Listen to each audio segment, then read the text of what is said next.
apakah suatu peran itu bisa mengubah kepribadian? Apakah kepribadian seseorang itu bisa mengubah ya atas peran yang dilakukan? Heath Ledger ini adalah sebagai aktor The Dark Knight 2008 ya.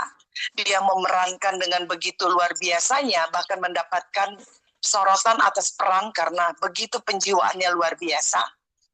Dan kemudian dia dinyatakan meninggal karena keracunan akut. Ya, akut itu artinya gini, sesuatu yang tiba-tiba terjadi kemudian menghebat. Ya, beda dengan kronis. Apa artinya kronis? Kronis artinya perjalanannya itu panjang, menahun.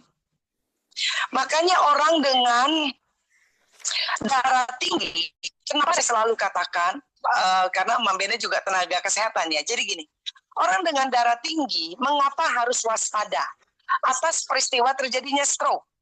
Karena 80% orang dengan darah tinggi tidak tahu bahwa dirinya mengalami yang namanya darah tinggi. Gangguan pada pembuluh darah yang mengakibatkan tekanan darah selalu tinggi.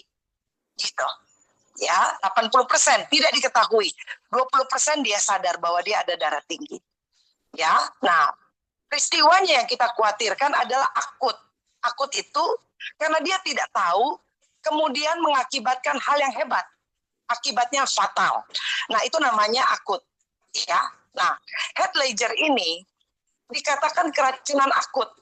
Kenapa? Karena dia mengkonsumsi obat-obatan sedatif hipnotik yang menenangkan, kemudian menidurkan, tetapi dengan dosis yang sangat tinggi dan polifarmasi, artinya obat dengan tujuan yang sama, itu dipakai banyak jenisnya, sehingga overdosis kita. Ya, contoh misalnya, nyeri sudah pakai paracetamol, minum lagi ibuprofen, minum lagi asam efenamat. Nah, itu jadi bertumpuk-tumpuk. Akibatnya bisa fatal, ya. Nah, ada spekulasi yang beredar bahwa dia karena mendalami peran Joker sehingga menyebabkan dia depresi, gitu ya. Tetapi keluarganya bilang enggak, dia meninggal bukan karena dia depresi karena peran Joker, gitu ya. Tetapi sekarang kita lihat apa yang dikerjakan oleh Heath Ledger ini untuk mempersiapkan suatu peran sebagai Joker dengan tatapan muka yang rata, tidak ada ekspresi, ketawa juga yang menakutkan gitu ya.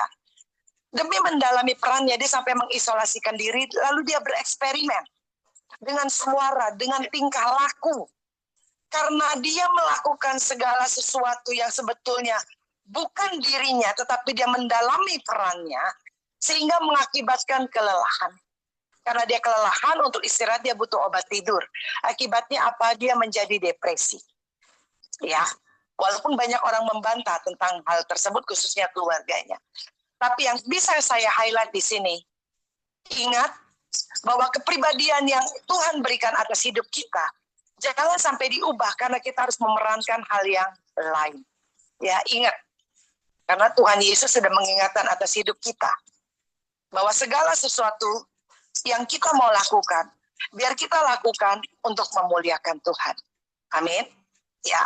Nah, satu lagi, saudara tidak mungkin tidak kenal, karena dia dikenal sebagai penyanyi dengan kesehatan gigi terbaik, penyanyi dengan suara emas, penyanyi gospel awalnya, dia adalah Whitney Houston. Tetapi kita lihat bagaimana perjalanannya, dikala kepribadiannya diubah oleh karena lingkungan, dalam hal ini pada saat dia memasuki pernikahan. Dia menikah dengan penyanyi Bobby Brown pada tahun 1992, dan dikatakan pernikahan ini penuh dengan cobaan dan berakhir dengan perceraian pada 2007. Saudara bisa lihat pada saat dia dilakukan interview oleh Oprah Winfrey, ya, bagaimana kecanduannya itu bermula justru pada saat dia dengan pasangan hidupnya. Dan kecanduannya itu dimulai dari rokok, ganja, obat terlarang, sampai terakhir dia menggunakan kokain, heroin. Akibatnya apa? Kekayaannya terkuras, bahkan citra dirinya juga menjadi rusak. Ya. Dan dia ditemukan pada 11 Februari 2012, dia meninggal dunia di Beverly Hilton Hotel di Beverly Hills, California. Mengapa? Karena pada saat dia mengkonsumsi obat-obatan, dalam keadaan tidak sadarkan diri, dia ada di bathtub, kemudian jadi dia meninggal, itu karena tenggelam, ya, tenggelam di bathtub, tenggelam di tempat di mana dia biasa melakukan relaksasi dengan berendam, ya. Akhirnya dia meninggal karena dia menggunakan kokain, ya. Nah, ini yang menjadi perhatian atas hidup kita.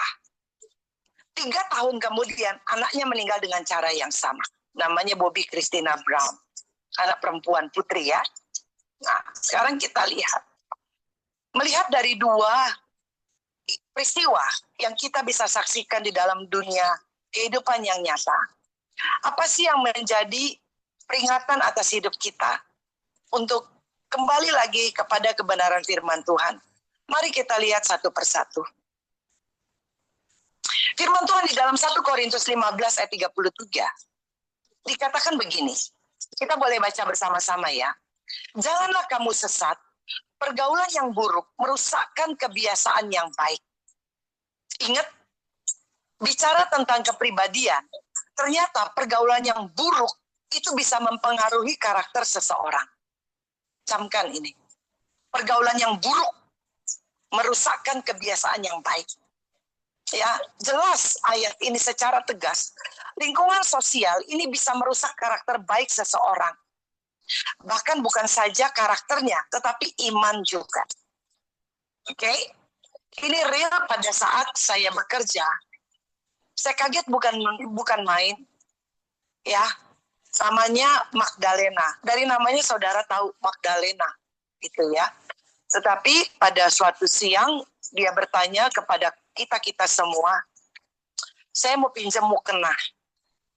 Saya kaget gitu. Magdalena kok pinjam mukena gitu. Terus pada saat kick off meeting, saya bertanya. Saya tanya gini, Bu, maaf ya, Ibu mualaf ya? Saya langsung tanya begitu. Dia katakan, oh iya Bena, saya mualaf. Saya waktu kuliah di Jogja, di UGM, ibu kos saya itu Muslim. Jadi saya akhirnya jadi Muslim gitu, karena ibu kos saya. Lalu Bena tanyakan begini, maaf ya Bu, Ibu berarti sebelumnya Katolik dong? Oh iya, saya dibaptis. Terus saya tanyakan, Bu,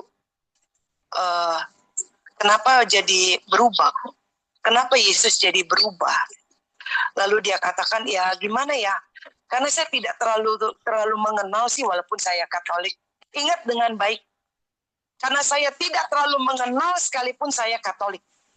Bahasa itu membuat hidup saya, membuat kita semua tersentak. Berarti kita bisa saja menjadi Kristen, kita bisa saja menjadi pengikut Kristus. Ya, tetapi belum tentu kita mengenal pribadi Tuhan Yesus itu. Jadi camkan dengan baik. Kita harus membawa anak-anak kita harus membawa keluarga kita untuk mengenal kasih Kristus, untuk mengenal sosok pribadi Yesus melalui pergaulan yang benar. Ya, karena firman Tuhan sudah ingatkan dalam 1 Korintus 15 ayat 33. Jangan kamu sesat, pergaulan yang buruk merusakkan kebiasaan yang baik. Dia bukan perokok, tetapi karena lingkungan perokok, dia menjadi perokok. Dia bukan peminum, tapi karena lingkungan peminum dan tidak enak. Itu kan teman saya ya, nggak enak nih. Nanti kalau saya nggak melakukan hal yang sama, saya ditolak. Akhirnya apa? Akhirnya dia ikut sebagai perokok, sebagai peminum. Hati-hati, firman Tuhan sudah ingatkan. Yang kedua, Amsal 13 ayat 20. Siapa bergaul dengan orang bijak menjadi bijak, tetapi siapa berteman dengan orang bebal menjadi malang. Ingat, siapa yang kita dekati, itu bisa membentuk masa depan kita menjadi baik atau buruk.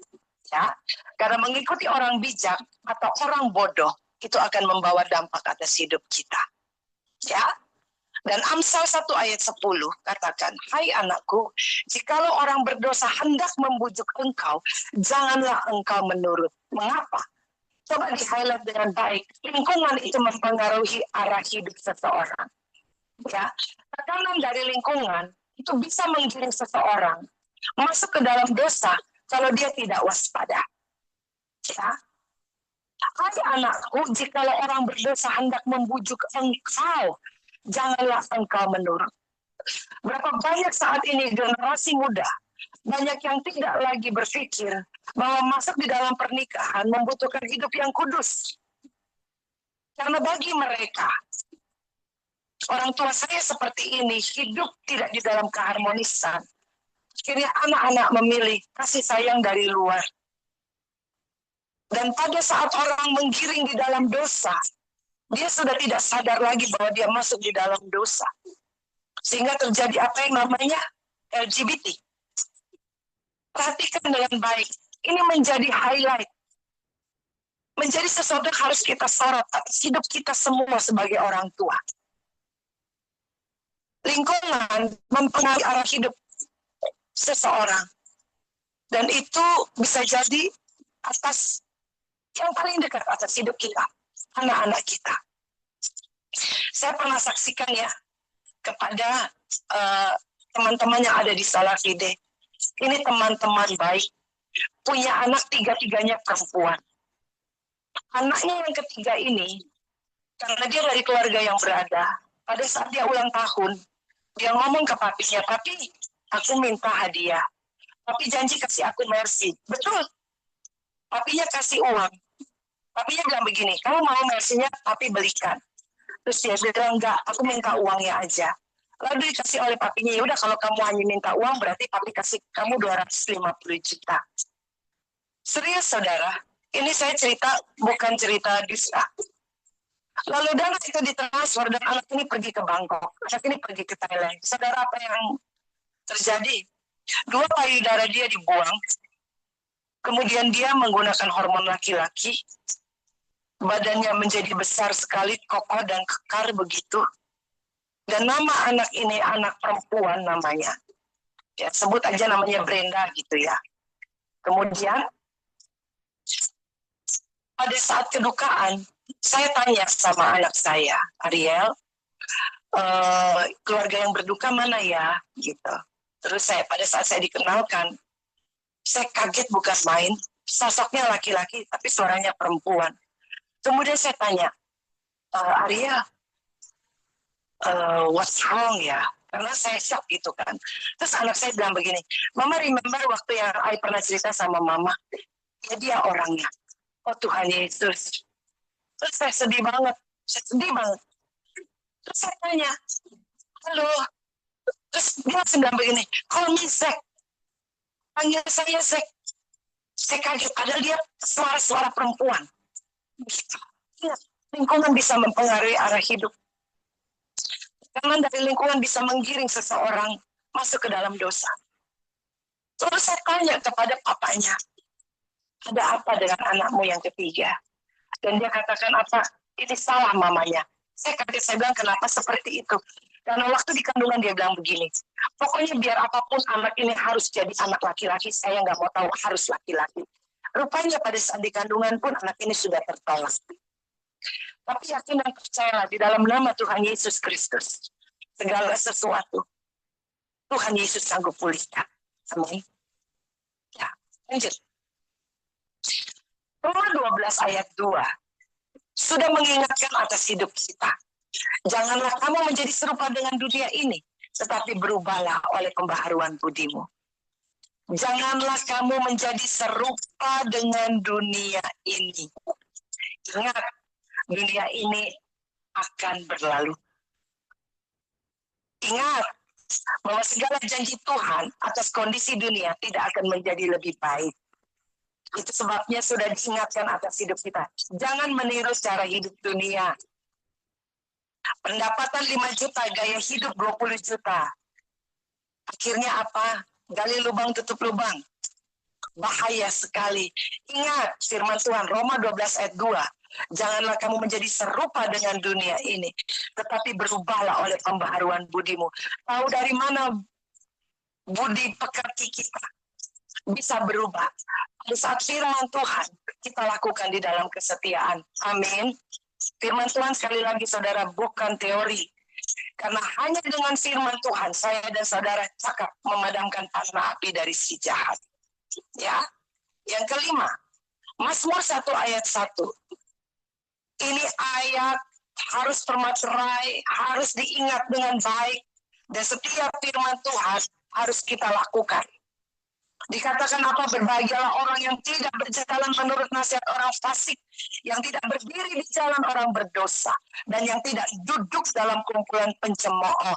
Hati-hati dengan mulut kita. Jangan sampai kita bergosip. Kelihatannya gosipnya itu awalnya bicara tentang rohani, tetapi ujung-ujungnya kita membicarakan kelemahan orang. Hati-hati. Ya, karena dikatakan kita akan berbahagia kalau kita tidak berjalan menurut nasihat orang fasik. Ya, yang tidak berdiri di jalan orang berdosa dan tidak duduk dalam kumpulan pencemooh. Hati-hati saudaraku. Karena dari mulut yang sama bisa keluar berkat, dari mulut yang sama bisa keluar kutuk. Ya, makanya Yakobus katakan, lidah kita ini seperti kemudi kapal yang kecil, tapi bisa mengendalikan kapal yang besar. Lidah kita ini seperti api yang kecil, tetapi bisa membakar hutan yang lebat. Ingat dengan baik, lidah kita ini dipakai oleh Tuhan untuk memuliakan Tuhan. Hati-hati dengan perkataan kita. Kepada siapapun, hati-hati. Camkan dengan baik. Hati-hati. Karena perkataan kita ini bisa membunuh seseorang. Dan firman Tuhan katakan, perkataan kita, di saat kita membunuh bukan berarti saudara ambil pisau bunuh orang, bukan, itu dijauhkan Tuhan, jangan sampai terjadi. Tapi perkataan kita bisa membunuh karakter orang, bisa membunuh semangat orang, bisa membuat orang yang termotivasi jadi demotivasi. Hati-hati. Makanya dikatakan kita berbahagia kalau kita tidak berjalan menurut nasihat orang fasik. Apa itu orang fasik? Orang yang tahu firman kok, tapi tidak mau melakukan. Ya, hati-hati saudaraku yang terkasih. Karena biasanya justru pengaruh buruk itu bisa datang dari orang yang terdekat. Hati-hati, banyak sekali pengajaran-pengajaran yang tidak benar. Karena dia pakai lidahnya untuk mewartakan firman Tuhan. Tapi hati-hati, apakah firman Tuhan itu sesuai dengan kebenaran firman Tuhan atau tidak? Apakah orang yang menyampaikan ini melakukan firman Tuhan atau tidak? Saudara, firman Tuhan itu seperti pedang bermata dua. Ya, dia memisahkan tulang dari sumsumnya. Ingat dengan baik betapa berkuasanya perkataan orang-orang yang hidup di dalam kebenaran firman Tuhan. Makanya firman Tuhan katakan, berikan aku telinga seorang murid, supaya dengan perkataan lidahku aku bisa membangunkan semangat orang. Amin, saudara. Dan yang keenam, yang terakhir, Amsal 22 ayat 24 sampai 25. Ingat firman Tuhan katakan, janganlah berteman dengan orang yang lekas gusar, supaya engkau jangan menjadi biasa dengan tingkah lakunya. Ingat saudaraku yang terkasih, karena firman Tuhan mengajarkan atas hidupku dan hidupmu, jangan berteman dengan orang yang lekas marah. Jangan gampang sekali kita terpengaruh. Karena kalau kita berteman dengan orang yang tidak sabaran, gusar, gampang marah, kita sering kali kehilangan berkat. Ya, janganlah berteman dengan orang yang lekas gusar, jangan bergaul dengan seorang pemarah, supaya engkau jangan menjadi biasa dengan tingkah lakunya dan memasang jerat bagi dirimu sendiri. Berapa banyak saat ini anak-anak atau kita orang dewasa gampang sekali memaki, gampang sekali mengeluarkan kata-kata yang tidak menjadi berkat. Kenapa? Karena ternyata kita berteman dengan orang yang lekas sekali naik darah. Hati-hati saudaraku yang sekasih. Ya, apalagi pakai alasan, saya ini ada darah tinggi, makanya saya gampang marah. Enggak ada itu. Justru kalau orang darah tinggi gampang marah, Mambena langsung bicara hati-hati, stop, hati-hati. Tapi kembali lagi, hidup kita seperti Galatia 5, 22-23 ya, kita harus berbuah kita adalah buah roh. Kalau saya dan saudara dipimpin oleh Roh Kudus, ada kasih, ada sukacita, ada damai sejahtera, ada kesabaran, kebaikan, kemurahan, kesetiaan, kelemah lembutan, penguasaan diri, ada atas hidup kita. Amin, saudara. Nanti contoh-contohnya ada, saudara ya, karena ini total semua ada hampir 20 slide. Tapi Mambena potong sampai di sini. Kita ingat dengan baik bicara tentang kepribadian. Bicara bahwa nasihat firman Tuhan, perhatikan pergaulan kita. Karena pergaulan yang buruk bisa mempengaruhi karakter seseorang. Ingat, firman Tuhan ajarkan, mau bijaksana, baca Amsal, cuma 31 pasal. Mengikuti orang bijak atau orang bodoh itu bisa berdampak atas hidup kita. Lingkungan bisa mempengaruhi atas hidupku dan hidupmu. Tetapi ingat dengan baik firman Tuhan katakan, jikalau orang berdosa hendak membujuk, jangan kita menuruti apa yang mereka inginkan. No, saudara. Dan jangan meniru cara hidup dunia. Pengaruh buruk bisa datang dari orang terdekat. Itu sebabnya hati-hati dan waspadalah. Karena dengan siapa kita berteman itu bisa menentukan siapa kita berikutnya. Hati-hati, saudaraku. Bicara tentang sifat kepribadian, kembalilah kepada kebenaran firman Tuhan. Karena firman Tuhan adalah pelita, adalah suluh yang menuntun atas hidupku dan hidupmu. Semakin hari menjadi semakin serupa dengan Kristus. Amin. Mari kita tundukkan kepala, kita berdoa. Bapa, hamba-Mu sudah berhenti berbicara. Kami tahu Tuhan tidak ada solusi yang paling ideal yang bisa kami lakukan. Tetapi kami yang letih lesu, yang berbeban berat, yang sifat kepribadian kami menggiring kami untuk boleh Tuhan hidup di dalam perkenanan-Mu. Tuhan tetap memberikan kepada kami kok, dan kami harus belajar kepada Engkau. Karena Engkau Yesus, Engkau rendah hati dan lemah lembut. Itu sebabnya Bapa, pagi hari ini kami diingatkan bahwa sifat kepribadian kami bukanlah teori, tetapi kami harus menjadi serupa seperti Kristus. Amin. Karena gambaran itu jelas di dalam kebenaran firman Tuhan. Bahwa firman-Mu ada di mulut dan di hati kami untuk kami lakukan. Terima kasih Bapa Yesus, Roh Kudus, terima kasih. Roh Kudus, Roh penolong, Roh yang lemah lembut, Roh yang manis. Biarlah Engkau memateraikan setiap kebenaran firman Tuhan di roh hati kami. Supaya kami menjadi semakin serupa seperti Kristus. Jangan hidup kami semakin indah di pemandangan-Mu. Terima kasih Bapa Yesus, Roh Kudus, terima kasih. Firman Tuhan siap tidak siap harus tetap diberitakan. Amen. Siap tidak siap, waktu-Mu akan datang Amen. Atas kami untuk menjemput hidup kami. Dan biarlah Engkau dapatkan kami hamba-hamba yang setia dengan kepribadian Kristus. Terima kasih Bapak Yesus Roh Kudus, terima kasih. Di dalam berkat nama Tuhan Yesus Kristus kami berdoa mengucap syukur. Haleluya. Amin. Amin. Amin. Amin. Di nama Tuhan kita sudah mendengarkan hambanya menyampaikan kebenaran firman Tuhan di pagi hari ini, Ibu Pendeta Bena Sokhun di pagi hari ini. Terima kasih Ibu Pendeta Bena. Terima kasih. Sekali lagi terima kasih. Saya mohon maaf ya, inilah teknologi. Aduh Tuhan, tapi terima kasih. Finally kita bisa sama-sama sharing firman Tuhan. Ya. Saya boleh mohon maaf, apakah saya dimaafkan? Maafkan Bu.